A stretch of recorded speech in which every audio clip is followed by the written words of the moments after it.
Hey everyone, good morning, good evening, according to your time zones. I'll start with a quick introduction about myself. My name is Mansi Rothan, and I'm currently working as an associate product manager at HeadSpin.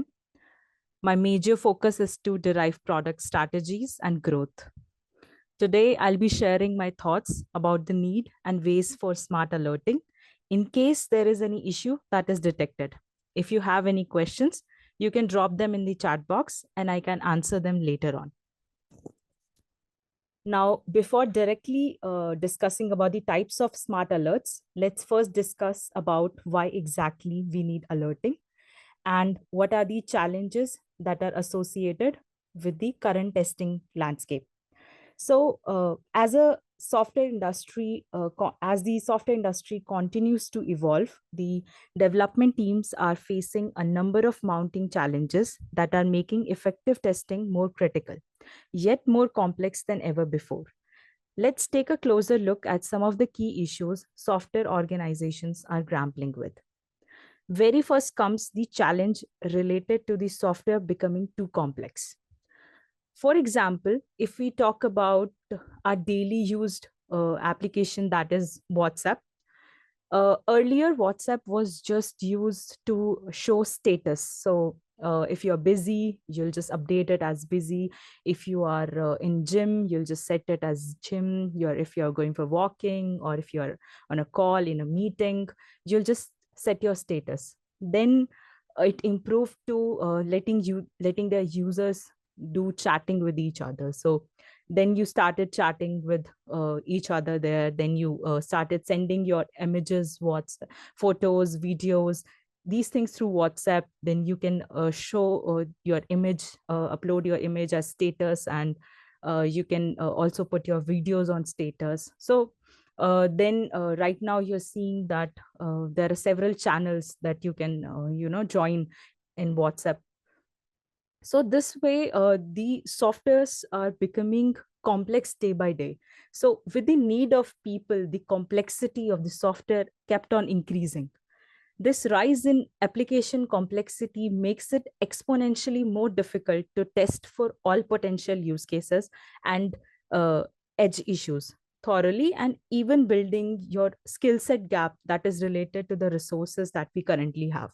So if let's say that in previous applications, in previous softwares, there was no chatbot facilities that was given to the users, but now you can see that every other application has a chatbot with them where you can just send hi or just start a conversation with, and just can get few initial details related to what you might be searching for there.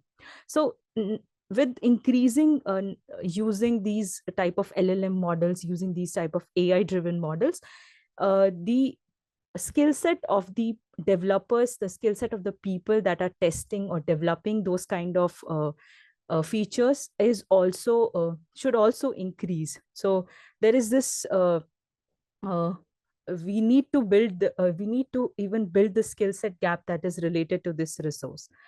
Now if we talk about the automotive software, so there was a report that from McKinsey that the complexity of automotive software is escalating on both the functional and architecture level, but development productivity is not rising at the same. So their research shows that software complexity grew by the factor of 4 over the past 10 years, while the software development productivity has only increased by a factor of 1, or you can say 1.5. Now, moving forward with our next challenge, that is related to the increasing number of bugs, even after release. So the study that was conducted by researchers at University of Luxembourg indicates that the number of software bugs found after the product release has grown by 26% in the last 3 years. This study emphasizes on the increasing complexity and prevalence of the issues that escapes your pre-release testing processes. Also, if you see the graph on your screen, you'll see that this was a survey that was done on the types of bug that are that the developers face over the years. So you can see that top 5 frequently reported bugs where user interface issue is leading, and uh, almost like 58% of the total people have reported that they have faced user interface issues. Now now moving forward with functionality, performance, and device compatibility issues. So this lot of bug after release phenomena is a major drain on your development resources and further leading to dissatisfied customers. And from this, we are moved on to our next big issue, that is the rising cost of regression failure. According to System Science Institute at IBM, the cost to fix a bug found during implementation is about 6 times higher than the one identified during your design phase. The cost to fix the error found after product release is then 4 to 5 times as much as one uncovered during your design phase. And it can reach up to 100 times more than one identified during the maintenance phase. In other words, the cost of the bugs grows exponentially as the software progresses through the SDLC, which can lead to delay in your software lifecycle because the bug is then fixed at the later end and will run in iterations for testing. Now, these regression related expenses quickly adds up and will significantly impact every other company's bottom line. Not only the cost, but these issues can affect the user experience as well. So Qualitas Group and Google Consumer Survey surveyed over 1,000 Americans aged between 18 to 54, and approximately you can see the stats on your screen that almost 9 in 10 respondent, that is 88% of the total people, said that they would stop using an app if they encountered any bug, ranging from just one in a few days, week, or month. Even from my personal experience, I faced that once I was trying to, buy a dress for myself, and I thought that maybe I'll just add it to the cart and wait for my payday, to buy it actually. And at that point, I just left it. And after a few days, there was a update that came for the app. I updated the app. But after updating, when I was trying to buy that dress, what happened was I was not able to load the initial screen. So the first screen of the app was not able to load. They were white, they were blank. I was not able to go to the payment. I was not able to click any button. So the new update may have hindered with the original functionalities of that particular app. Now, for me, what I did was just like you guys, I just thought that maybe I'll just close my app, again, open it after a few time. Then I again, opened it, refreshed it, but the same thing. Now, what would a journal user would do? They would just abandon the app and go to the another app, as the switching cost related to these kind of apps is very low. So you can just swipe up, close your app, click on the other app, just browse whatever you want to find, and just quickly go on to purchasing it. So these switching costs for these type of application for any application nowadays is very low, and hence it's very easy for the users to just switch app, to just go on, abandon the particular app, and then go to the competitors.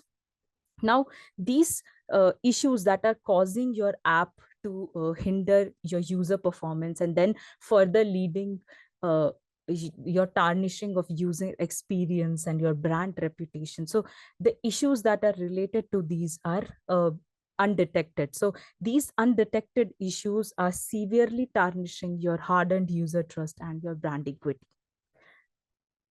Now, as we have already seen, larger a system or the application becomes, the more complex and difficult it becomes to manage. In large scale development, it is not practical for a single person to monitor the activity of entire system. In such cases, how can you be sure that the changes you deliver will not break the existing functionality or degrade the performance of the system? If you cannot determine the impact of a change, it may cause a regression in the system, and in the worst case scenario, will seriously damage the user experience and customer trust. To mitigate such risk, you need to conduct regression testing. Now, regression testing is a type of software testing where test cases are re-executed to check the previous functionality of the application is working fine, and the new changes that you have done in your application are not producing any new bugs. It can be performed on a new build when there is a significant change in the original functionality. It ensures that the code still works even when the changes are occurring. So as software development have become increasingly complex, the challenges associated with the effective regression testing have grown substantially. Regression testing often involves running a large number of test cases, which can be time consuming and can slow down your overall development process. Now, there is not much that can be done here because of, your applications are becoming too complex, but automating your test cases can be your one solution for this. In terms of regression testing, you not only have to do functional testing that talks about your test cases passing or failing, but you also need to do performance, you also need to know about the performance issues that are related to the features. There are very less testing tools that provide effective performance testing platform. Now, similarly, there are not many tools that provide effective data-driven insights to more about the failure or the specific issue that the application pertains. Moreover, ensuring that the application functions correctly across a variety of devices and platforms is a common challenge in regression testing. There is a lack of proper infrastructure to run the tests on different platforms. Now the question arises, what should we do to solve this? We need to create better testing strategies and develop comprehensive test suites. So in order to reduce the testing time, you should prioritize on critical test cases and automate those repetitive testing scenarios. So let's take an example of a ride booking application. The user journey of that application is booking an app from A location to B location and then selecting the vehicle type in which you want to book your ride in, and then booking the ride. Continue to book a ride, and then you'll see if your test case is passing or failing. So these type of test cases can be automated. So these type of test cases are the showing your whole user journey, and they can be automated, and you can just run n number of times the script, and you can test your test cases on this. Then you can also use parallel test execution and integrate this regression testing in the CI/CD pipeline itself, and utilize the cloud-based testing infrastructure to give a centralized testing platform to all your team that are working remotely. In this way, they'll be able to collaborate properly with each other. Next, you can use advanced testing tools that help you with functional performance and compatibility testing, giving you data-driven insights for efficient decision making. Also, you need an efficient alerting method to send an alerts in case any anomaly is detected. So there are not many tools that give you insights about the performance of your application, device, and OS compatibility issues, let alone they'll allow you to send an alert in case any regression is detected. Now, up till here, we are talking about a tool that provides you everything from your functional testing to your performance testing to your data-driven insights to your alerting mechanism.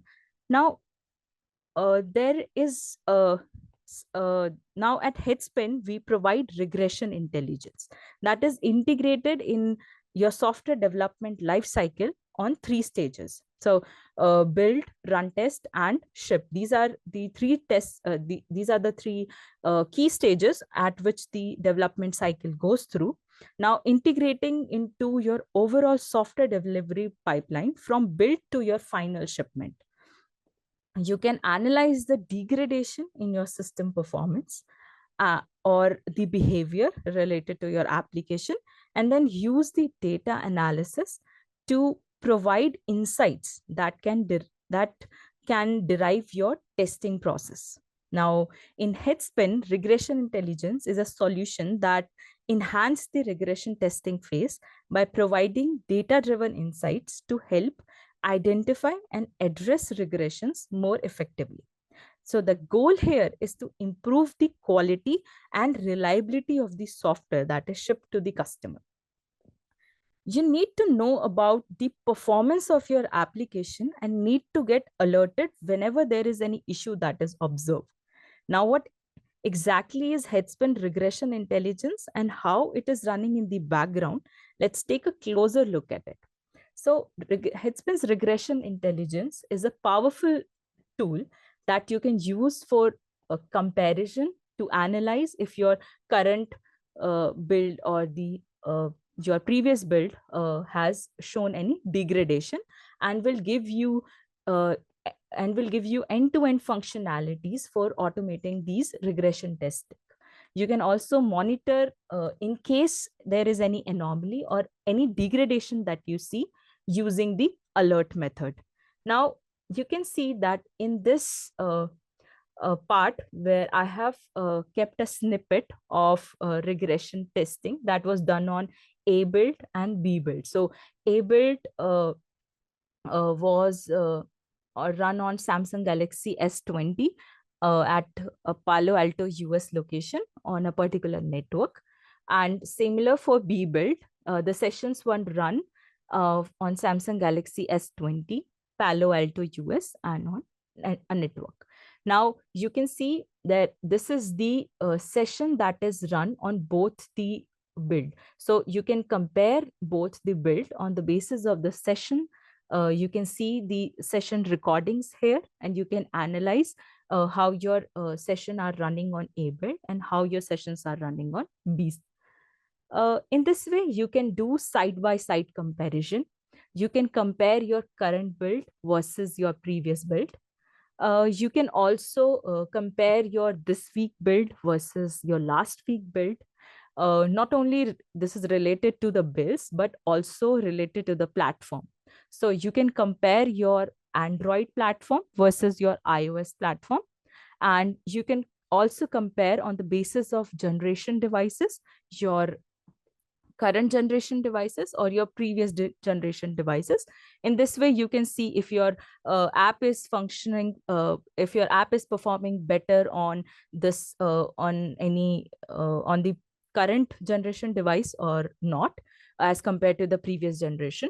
And then you can also compare on the basis of geographical location. So let's say you want to compare your app performance on the basis of one particular location to another location. So you can also do these things using regression intelligence. Now, apart from this particular part only showing you the session recording, you can also compare your A build and B build based on issues, networks, and labels. So let's say that if I'm taking an example of A build and B build here, A build has total of 19 sessions and B build has a total of 4 sessions. So we will compare all 4 sessions of A build to B build. Now we can compare only 4 of 4 sessions because a B build has only 4 sessions. So it will take 4 sessions from A build and then compare those 4 sessions with B build. In this way, you'll see all the data points, all the issues here related to the 4 sessions that are selected from A build and from the B build. Now you can compare both these sessions. Now the regression using regression intelligence. So this is how it compares your sessions in the background using issue cards, using network KPIs, using the labels that you have set in your session. The issue card can be shown like this. So these two are the issue cards here. They talk about low page content and domain sharding. Low page content is basically when your application does not show a very clear content. So it is very less visible content on the screen, or it may be just downloading currently, or just starting to appear on your screen. It may be because of lack of network, or uh, because your screen was taking time to load, your animations were taking time to load, or your page was delayed in getting a response from the server. So in this way, you'll have a very less visible content on the screen. So this may hinder the user experience of the customer that are using your application here. Now, if they don't see a proper content, they might go for another website. So this particular KPI is seen in the sessions of A and B build. Now the mean will be taken. So here impact time is how much time this particular issue is still there in your session. So let's say that this particular issue is uh, taking in session A is taking some milliseconds, let's say 10 milliseconds for session 1 in build A, and 20 milliseconds in session 2 of build A. Then in this way, the mean of both the sessions will be calculated, and you'll be shown the mean impact time here. So impact time is how much time this particular issue is can be seen on your on the run of one particular session. In this way, you'll be able to calculate the mean with respect to every build A and build B, and you can compare the mean impact time along with the mean of the number of impacts. So how many times this particular issue has occurred in one session, this will be taken, and then the average will be taken here for build A and build B. So we have 4 session, and the low page content of all the 4 session will be taken, and the average will be you can see here. So for A build, you can see that the impact time for low page content was 1080 milliseconds, but for B it increased to 15,920 milliseconds. So you'll understand that there has been a significant difference from A build to B build. Similarly, for number of impacts, A build was showing more. So this low page content has occurred more number of times for build A, and as compared to build A, for build B, it has reduced to 0.5 times. That is, now it is occurring for 1.5 times on an average for any session of build B.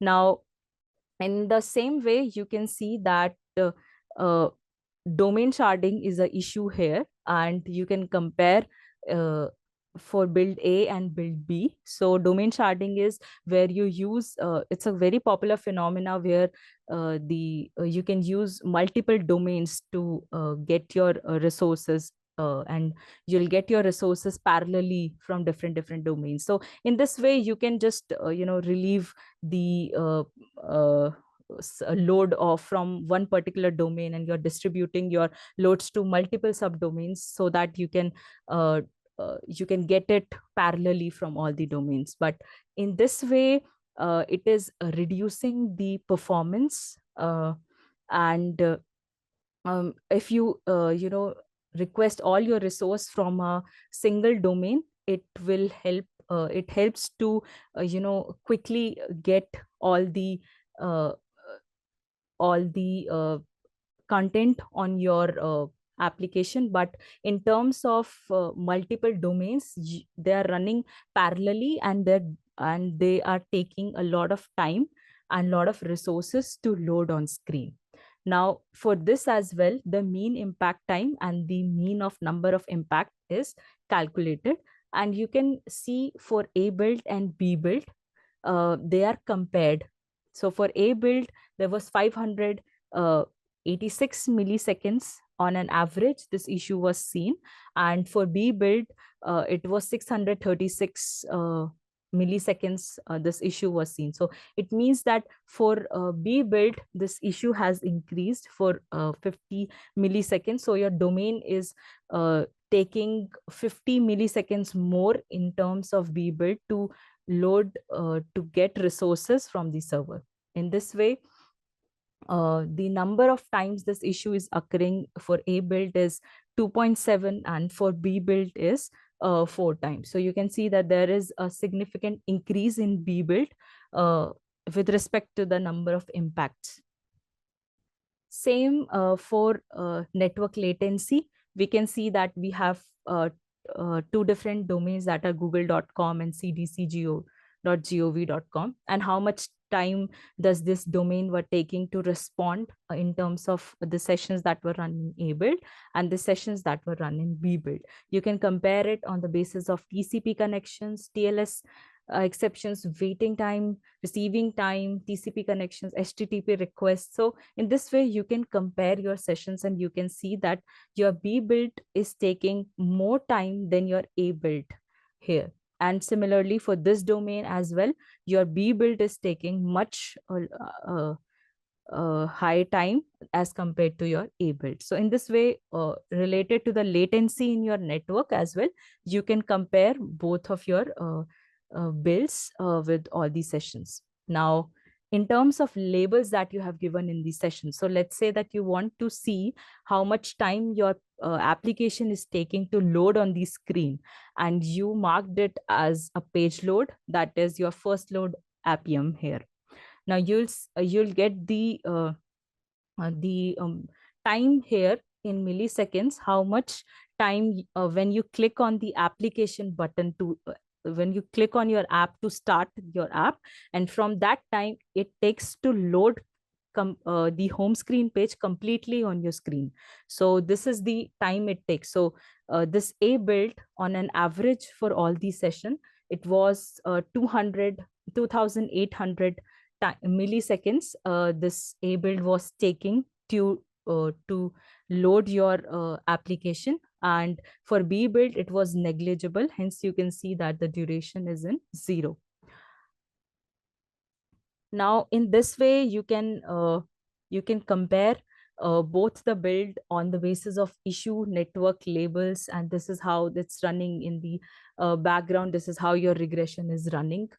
Now, up till now, you understood that there may be a regression that might be there in your build, but how would you know about when the regression occur? How would you know that there is some issue that might be happening, or that might is something that you are bothered about in your application?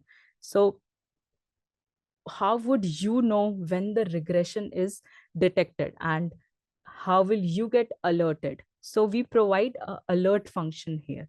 Now, this alert function is a function that notifies the relevant parties whenever the regression is detected. So it will notify you whenever any regression is there. It will send you an alert via email or webhooks. So it will send you a alert. Now you can set alerts on the basis of two things. You can select alert Grafana. You can select alert watchers.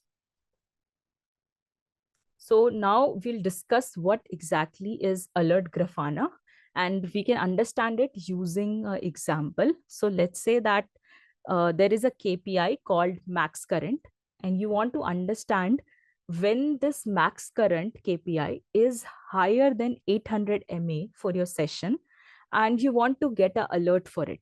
So whenever this max current is shooting high and reaching above 800 mA, you'll get a Grafana alert. In this particular case, there is no complex concept. You don't have to apply any aggregating. You don't have to apply any averaging of the values. You simply need a alert to be sent, and the data, so alert will be sent whenever the data is collected for throughout your session, and the alert and the max current KPI, the value of max current KPI will shoot above 800 MA. That is your threshold value. So whenever this will shoot above your threshold value, you'll get a Grafana alert. So Grafana alert uh, is a is something that you can use in these type of scenarios. Now, you might be thinking, what is max current KPI? Because you don't generally come across this in your application. Here, I might tell you that this is a custom KPI that you can generate. So apart from all the standard KPIs that HeadSpin provides, be it related to user interface or devices or the responsiveness or the network, the battery related KPIs, the memory related KPIs, or server side KPIs, domain metrics, RF metrics, or audio video KPI. All of these are standard KPIs. So apart from this whole list of standard KPIs, you can register a KPI that is not included in this list. If we take an example here of battery consumption, so you can set a maximum power consumption of your battery current in one session as a unique KPI here. For a start, you can collect the data values that are the target of the KPI. So your session is running, your session is calculating all the battery current value of your one session, and then it is giving you the maximum value that the battery consumption is getting at in one particular session. You'll record that one particular value and will calculate those values for all the session that is run. That is your max current KPI. In this way, you can you can use summary statistics to create your own KPI. For example, max current by modifying your existing KPI. For example, here in our case, that is battery current. In addition to maximization, you can also use functions such as mean, percentile, medium, minimum, standard deviation, sum, and counts. These are supported to create your custom KPI. So along with your standard KPI, you can also see your custom KPI when you're using performance monitoring interface. You can visualize both of your custom as well as your standard KPIs and the variation that you're seeing in those KPIs, and you'll be able to analyze your performance based on that. Now, setting KPI is meaningless if you don't know when the regression is occurring. Now, let's take a look at the alert function here. So let's say we take the same example of max current. If we want to set an alert whenever this max current is reaching above 800, so we can just name our rule here, that is KPI result max current alert. Will evaluate the alert in every 5 minutes. And whenever this reaches the maximum value that is above 800, we'll get notified, we'll get a alert for it. So we'll get a notification like max current here, and you can write a custom message that is max value detected. You can, add your tags or the particular session value or the name of the tag that you want. So you can add all those things and set your rule here. Now, this happens such as, you can see this is the time series view. So this x-axis here tells you the time at which the your KPIs is measured, and this is the value of your KPI. So you can see that at this point, this value of your max current KPI is crossing your threshold value of 800 and rising above. Now, at this point, there will be an alert that is being generated. Here, you'll see all your session run throughout and all the max current KPI here. Now, whenever this max current KPI is moving past your threshold, you'll receive an alert. And your alert will look like this. Now, this is how Grafana alert is sent on the email. This is the KPI result for max current alert that you have set. the max value detected. This is the custom message that you wanted to be displayed. The matrix name, the value at which you are sent an alert. So above 800, it was 801.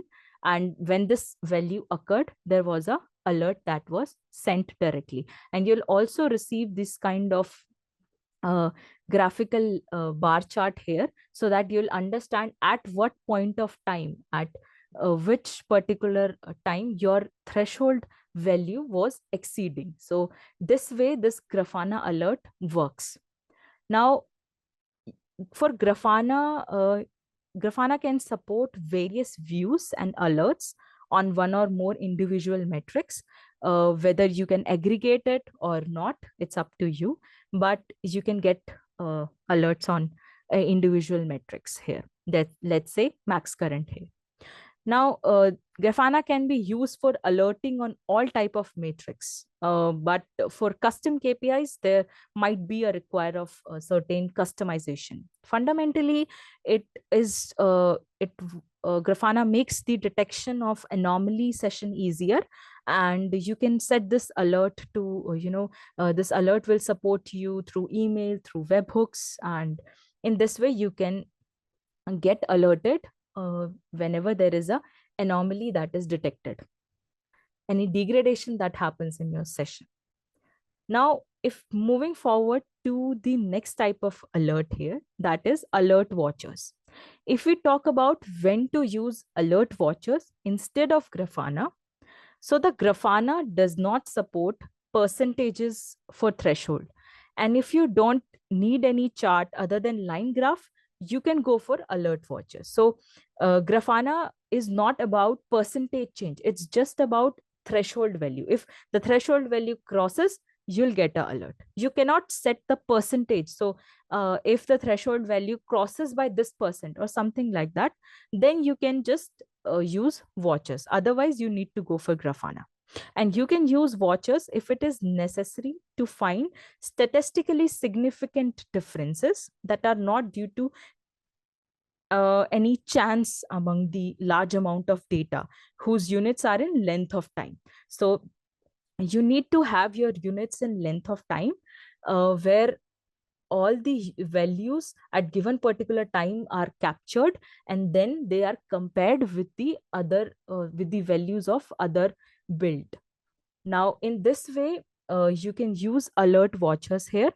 And regression testing consists of repetitive testing on the existing feature or any tool, application, or system as it receives new upgrades and requires any analyzing the ever-changing population from multiple angle, be it your build, your device, your region, or any other tag.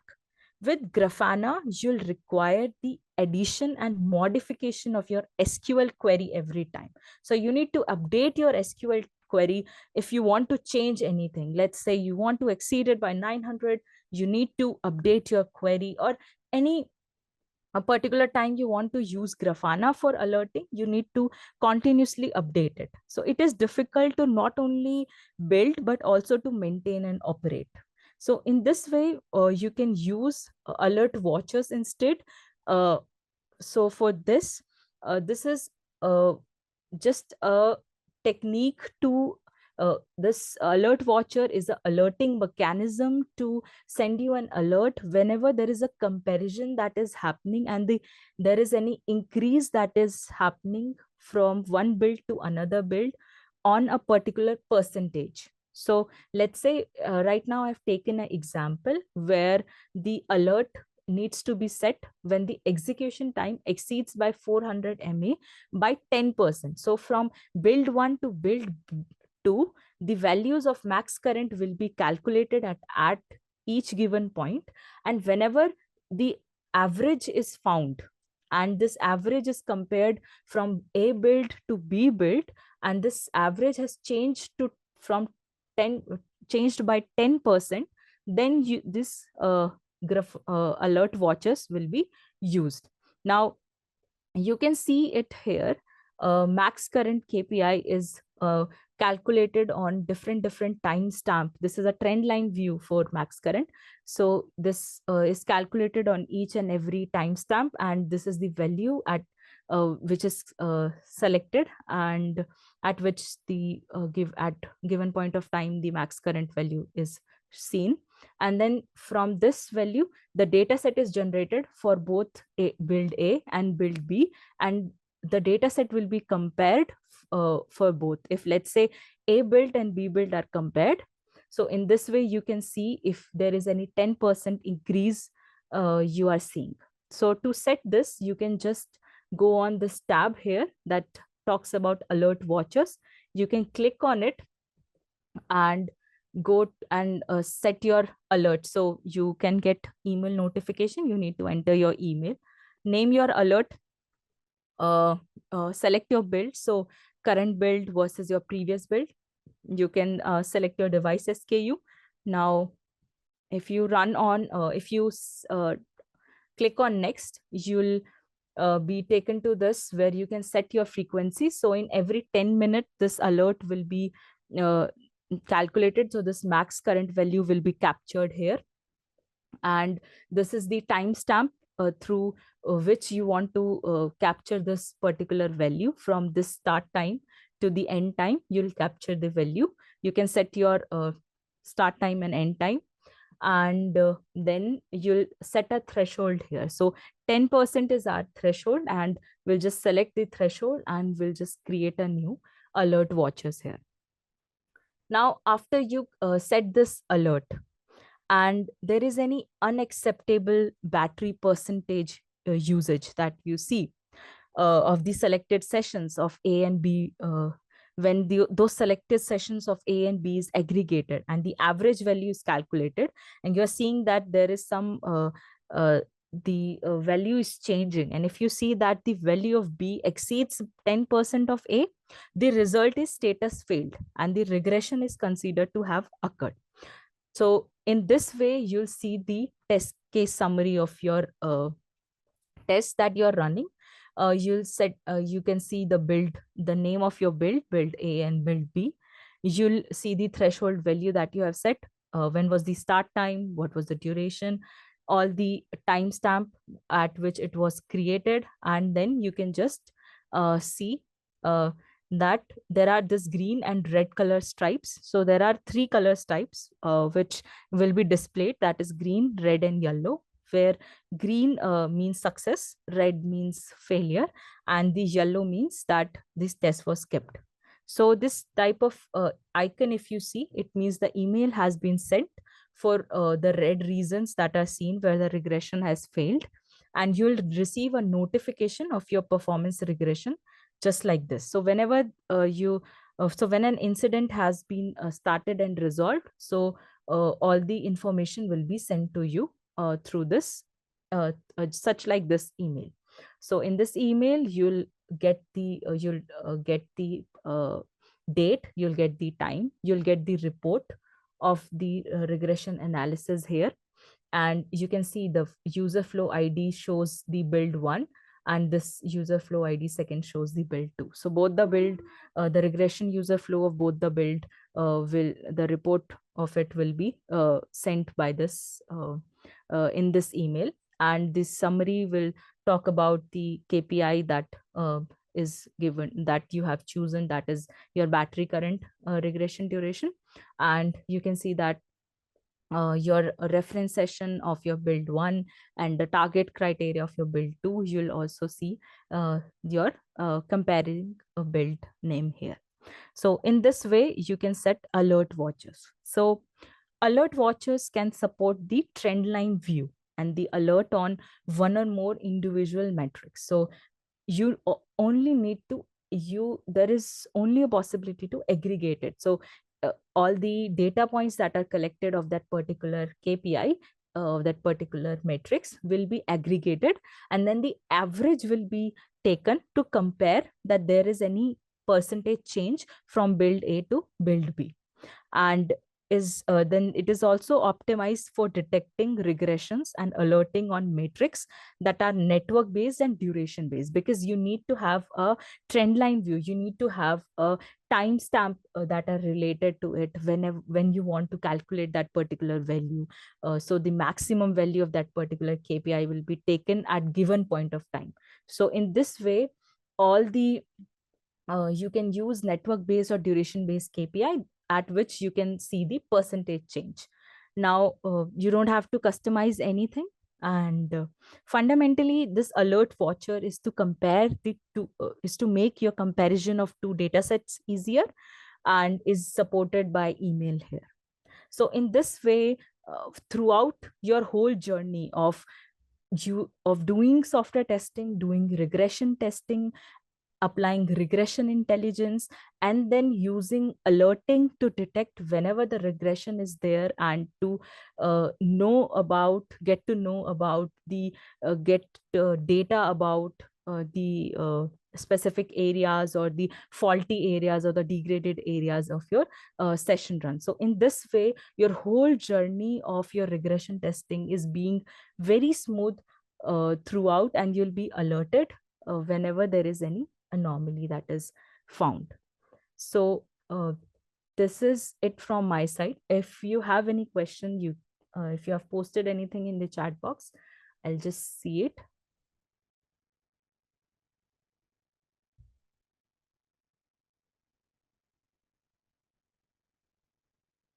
Okay, so thank you everyone for joining, and thank you for being attentive in the session.